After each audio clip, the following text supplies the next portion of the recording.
गर्भपात प्रकरणात फलटणच्या डॉक्टरला अटक. बारामतीतील त्या हॉस्पिटलवरील कारवाईचे काय? बारामती तालुक्यातील अल्पवयीन मुलीवरील अत्याचार आणि त्यानंतर झालेल्या कथित बेकायदेशीर गर्भपात प्रकरणाने आता गंभीर वळण घेतले असून या प्रकरणात फलटण येथील डॉक्टरला अटक झाल्यानंतर बारामतीतील संबंधित हॉस्पिटलवरील कारवाईबाबत नवे प्रश्न उपस्थित होऊ लागले आहेत.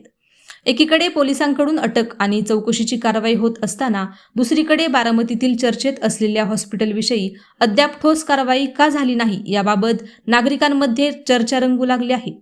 या प्रकरणात फलटण येथील डॉक्टर योगेश नरुटे आणि बारामती तालुक्यातील कोऱ्हाळे येथील पिंटू धुमाळ यांना वडगाव निंबाळकर पोलिसांनी अटक केली आहे.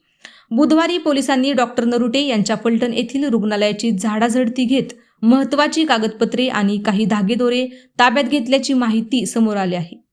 तपास यंत्रणा आता या प्रकरणाचा सखोल तपास करत असून या माध्यमातून आणखी काही धक्कादायक माहिती समोर येण्याची शक्यता व्यक्त केली जात आहे. मिळालेल्या माहितीनुसार बारामती तालुक्यातील 13 वर्षीय अल्पवयीन मुलीवर काही दिवसांपूर्वी लैंगिक अत्याचार झाला होता. त्यानंतर ती गर्भवती असल्याचे स्पष्ट झाल्यावर तिला उपचारासाठी फलटण येथील खासगी रुग्णालयात नेण्यात आली. मात्र गर्भपात करताना कायद्याने आवश्यक असलेल्या वैद्यकीय प्रक्रिया, शासकीय परवानग्या आणि बाल संरक्षण नियमांचे पालन करण्यात आले नसल्याचा आरोप आहे. त्यामुळे या प्रकरणात वैद्यकीय नियमांचे गंभीर उल्लंघन झाल्याचे समोर येत आहे.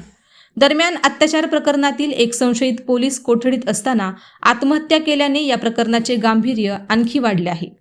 त्यामुळे आता केवळ अत्याचारच नव्हे तर संपूर्ण गर्भपात प्रक्रियेत नेमके कोण कोण सहभागी होते याचा तपास पोलिसांकडून सुरू आहे. मुख्य आरोपी कोण, पीडित मुलीवर अत्याचार नेमका कोणी केला, तसेच या प्रकरणामागे आणखी काही व्यक्ती किंवा साखळी कार्यरत होती का याचा शोध तपास यंत्रणा घेत आहेत. या प्रकरणात सर्वाधिक चर्चा बारामतीतील कथित स्त्री बीज प्रकरणाशी संबंधित हॉस्पिटलच्या भूमिकेबाबत सुरू झाली आहे.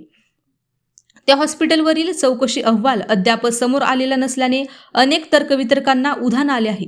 काही सामाजिक कार्यकर्ते आणि नागरिकांकडून राजकीय दबावामुळे कारवाई थांबली आहे का असा सवाल उपस्थित केला जात आहे.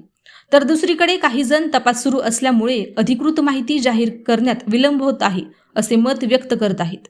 याच पार्श्वभूमीवर बारामतीमध्ये सध्या उलटसुलट चर्चांना उधाण आले असून एकीकडे काहींवर तात्काळ कारवाई होत असताना दुसरीकडे काही ठिकाणी शांतता का आहे याबद्दल प्रश्न उपस्थित होत आहेत. त्यामुळे या प्रकरणातील चौकशी अहवाल कधी समोर येणार आणि संबंधित हॉस्पिटलवर नेमकी कोणती कारवाई होणार याकडे आता सर्वांचे लक्ष लागले आहे. वडगाव निंबाळकर पोलिसांकडून या प्रकरणाचा तपास सुरू असून सपोनी नागनाथ पाटील अधिक तपास करत आहेत. तपासात मिळालेल्या धाग्यांच्या आधारे अशा प्रकारचे आणखी बेकायदेशीर गर्भपात झाले आहेत का, तसेच यामागे मोठे रॅकेट कार्यरत आहे का याचाही शोध घेतला जात असल्याची माहिती समोर येत आहे. अशाच नवनवीन बातम्या पाहण्यासाठी बारामती वार्तापत्र चॅनलला लाईक करा, शेअर करा, सबस्क्राईब करा आणि बेल आयकॉन प्रेस करा.